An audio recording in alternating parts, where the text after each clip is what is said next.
নমস্কার বন্ধুরা, আমি শর্মিলা। বেঙ্গলি ফ্লেভার ফুডে আপনাদের স্বাগত। সন্ধ্যাবেলায় তেলে ভাজা বা চপ খেতে আমরা প্রায় সবাই ভালোবাসি। তাই আজকে আপনাদের জন্য নিয়ে চলে এসেছি মুখরোচক একটি ডিমের রেসিপি। রেসিপিটি বাড়িতে বানানোর জন্য ভিডিওটি অবশ্যই শেষ পর্যন্ত দেখবেন। এটি বানাতে আমি প্রথমেই নিয়ে নিচ্ছি 4টে হাঁসের ডিম। আপনারা চাইলে মুরগির ডিমও নিয়ে নিতে পারেন। এরপর ডিমগুলোকে গরম জলে বসিয়ে দিতে হবে এবং আমি তাই করলাম এবং তার সাথে 2 চামচ লবণও অ্যাড করে দিলাম। ডিমগুলো প্রায় সেদ্ধ হয়ে এসেছে। ডিম সেদ্ধ করার সময় লবণ দিলে ডিমের খোসা ছাড়ানো অনেক সহজ হয়ে যায়। এবার প্রথমে সেদ্ধ ডিমগুলোর খোসা ছাড়িয়ে নিতে হবে। আপনারা ঠান্ডা জলে ভিজিয়ে রাখার পরেই খোসা ছাড়ানোর চেষ্টা করবেন, তাহলে ডিমটা ঠিকঠাক ছাড়ানো হবে এবং খোসার সাথে ডিম ভেঙে উঠে যাবে না। আমি এখানে 4টে ডিমের খোসা ছাড়িয়ে একটা জায়গায় রেখে দিলাম। আপনারা দেখতেই পাচ্ছেন ডিমগুলোর খোসা ছাড়ানো হয়ে গেছে। এরপর আমি প্রত্যেকটা ডিমের অর্ধেক করে নিলাম। এরপর আমি আবার ওই অর্ধেক ডিমটাকে মাঝখান থেকে কেটে ভাগ করে নিলাম। আপনারা চাইলে অর্ধেক করে ডিমের চপ বানাতে পারেন, কিন্তু 4 টুকরো করে করলে খেতে ভালোই লাগে। আপনারা দেখতেই পাচ্ছেন সবকটা ডিম কেটে নেওয়া হয়েছে। এবার একটা পাত্রে আমি 100 গ্রাম মতো বেসন নিলাম এবং চপটা যাতে মুচমুচে হয় তার জন্য আমি 50 গ্রাম মতো চালের গুঁড়ো নিয়ে নিলাম। এরপর আমি নিয়ে নিচ্ছি ছোট চামচের 2 চামচ লবণ। এছাড়া দিতে হবে আগে থেকে কুচিয়ে রাখা কাঁচা লঙ্কা ও আগে থেকে কুচিয়ে রাখা ধনেপাতা।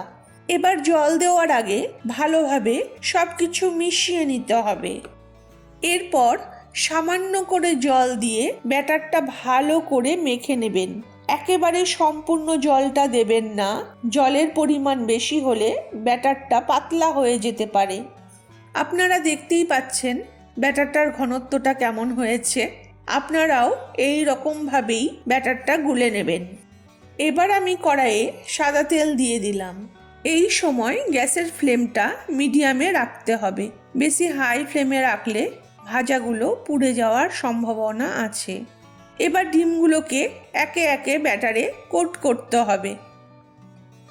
এই সময় আপনারা খেয়াল রাখবেন কোটিংটা যেন ডিমে খুব মোটা হয়ে না যায়, তাহলে চপের ভেতরটা কাঁচা থেকে যাবে। তেলটা প্রায় হয়ে এসেছে। এবার আমি একে একে চপগুলোকে তেলের মধ্যে ছেড়ে দেব।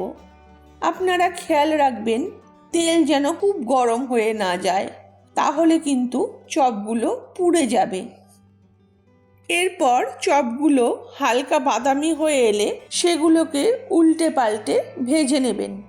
কিছুক্ষণ ধরে চপগুলোকে ভেজে নিতে হবে। চপগুলোর কালার বাদামি হয়ে এসেছে। চপগুলো প্রায় তৈরি হয়ে এসেছে। এবার আমি চপগুলোকে তেল থেকে তুলে একটা পাত্রে নিয়ে নিলাম। এবার আমি একটা প্লেটে চপগুলোকে সার্ভ করছি। চপগুলোর উপর দিয়ে হালকা বিট নুন ছড়িয়ে দেবেন, এতে চপগুলো আরও সুস্বাদু হয়ে উঠবে। আজকের রেসিপিটা কেমন লাগলো অবশ্যই কমেন্টে লিখে জানাবেন।